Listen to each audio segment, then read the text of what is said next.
Kung newbie ka, nagsisimula ka sa Forex, napaka-importante ng candlestick entry triggers. So, dito sa video na to, tuturo ko sa inyo kung paano mo malalaman, is it the right time to buy or is it the right time to sell?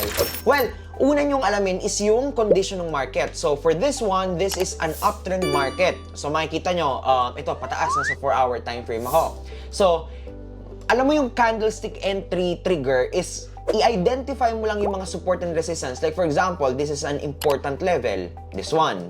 And then this is also an important level. Yan. And then this is also, likewise, an important level. Well, malalaman mo lang siya. Usually, ang ginagamit ko kasing candlestick entry trigger is yung engulfing pattern. Ibig sabihin lang ng engulfing pattern, for example, umabot na dito sa ilalim. Yan. Or, ito rin. Ito.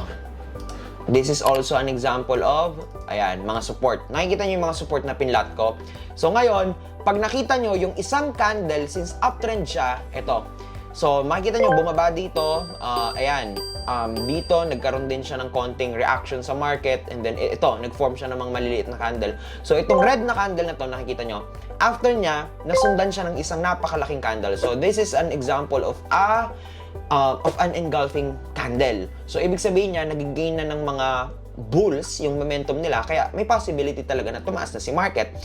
Also, this one here, nasan pa? Ito sa baba. Makikita nyo may mga tinatawag tayo ditong doji candle. So, after ng doji candle, lumabas yung malaking candle.